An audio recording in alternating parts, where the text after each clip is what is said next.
Friends, it's the 4th of January already, and I'm saying already because before you know it, it'll be February.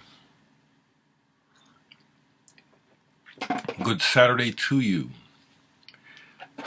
The hits just keep on coming, but it's reality. We're all aging. And so I tried to find Michael Bunt. I knew he passed away. I have his album, First Landed Cosmic Kid. It must be misfiled. I went to grab it to show, and I looked, and it's not where it's supposed to be. I do have it. Michael Bunt passed away a few days ago. He was in the band 9 Days Wonder, and he has a very interesting album called Just Landed Cosmic Kid that a few of you may have heard of or have in your collection. Sorry to hear about his passing. There's been others, but the one that caught me that I know most people have no knowledge of, and I want to mark it. Joel Vandroogenbroeck, who is best known for his band Brain Ticket, just passed away. Brain Ticket, Celestial Ocean. The Brain Ticket albums are highly regarded when it comes to cosmic music, psychedelic, krautrock. He was 81 apparently, and I think he was Swiss. Again, look him up. But he also had a background in library music and jazz and stuff. Rest in peace. To me, his significance is the fact that I was fortunate enough to get turned on to this when it was happening, when I was a kid in high school. These friends of mine who had just moved back to the United States from Europe were all into this stuff, and they turned me on to Genesis Can, Guru, Ashra Temple, all that stuff. And they had this album, and they gave it to me, when they moved, when my friend Paul graduated from high school and they moved. This is a cosmic, it can be slightly over the top in some places with the narration, but this is ultimately very, very cool, and the music is really authentically setting the bar for what's cool cosmic rock music. I'm also happy to say that I have a rare copy, and I will unfold it carefully. I have the poster.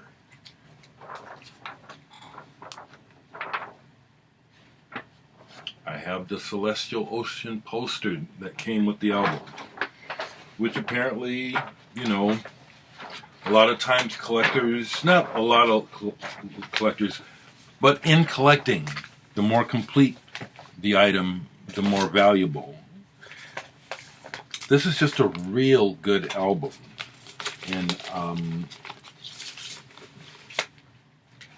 lot of good memories with it. Every now and then I pull it out and play it. And even though it does sound a bit dated, it still sounds very, very cool. Very cool. Rest in peace, Mr. Vandroogenbroeck. Let me just put this away right quick, because this is one of my items. Anthony Ferraro sent me a CD version of one of their albums. I already had it on one CD, but it was a remaster, so it's worth it. Thank you. But I also have their other two albums, or I have two more of their albums, and this is not that common. It's not the original, but it's a reissue of Cottonwood Hill and Brain Ticket, 2 in 1 on the Bellafon label. It's a German pressing. And this stuff is trippy.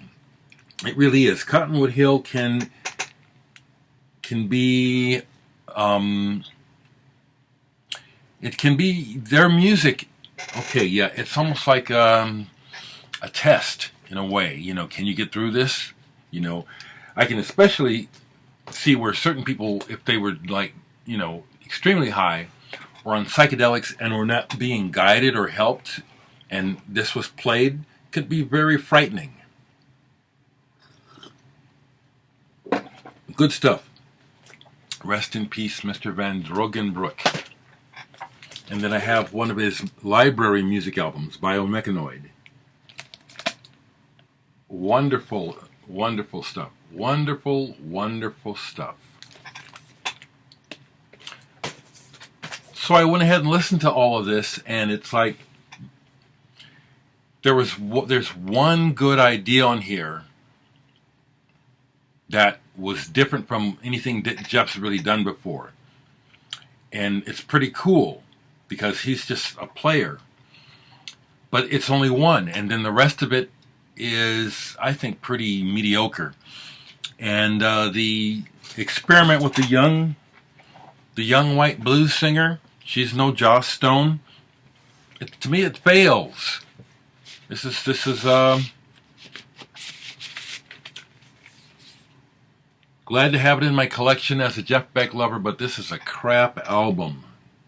But what's interesting to me is in the notes, of all people, well, no, I shouldn't say that. He says special thanks to Colin Newman of Wire. Now, I'm surmising there may be some sort of a connection between Colin Newman and Jeff meeting these people he's playing with here. Or maybe it's something to do with guitars, because I know that Colin Newman is into guitars. Thought I'd share that with you.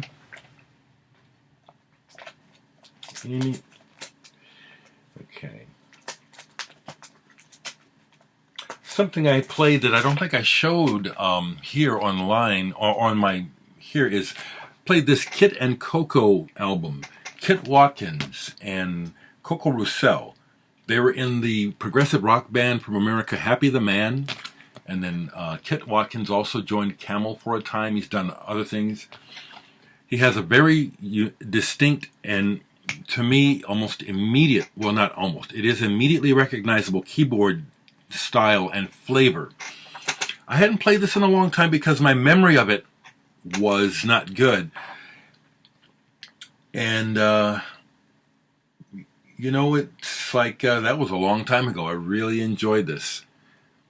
I was reminded why I thought what I thought at the time, but it was because it was a first impression, and I don't think I ever sat down after that and really gave it some time. That happens, doesn't it, people? We try to absorb so much that there's a lot of music that really deserves more of our time, doesn't it? So really enjoyed this the other day. Sending out before I go. Thank you, Arthur Coppas. I hope I said your last name right. Thank you, Arthur. Boy, I'd love to have a copy of this on vinyl. Gila or Gila, however you say their name. Yeah, this is that, again, to me, that classic German sound that's, you can hear where it's kicked off from an American thing, rock and roll, but it's just completely goes the opposite direction. Just really heady and spacey. I love it. Gila, Gila, Gila. Last thing I'll say is, you know, my last little video that I made, you know, it's like it's like the human race is something else. And of course, not of course, but in my mind, of course it's annoying to think all the talking that I do, and the one thing, I make a mistake or I overlook something, and that's where, when I hear from certain people, it says a lot. It does. I'm not going to say what it says. You know, I would dare say that some of you, if you are willing to take a deeper look at yourselves, and not just you, but behavior and life in general, you'll see what I mean. You know, what was your motivation? I mean, for God's sake, this is now you speak to me? And what was your motivation for it? Are you really trying to help me? I don't think human behavior is that hard to figure out, but I've been studying it and continue to study it. So that's where I'm at about it, okay? All right.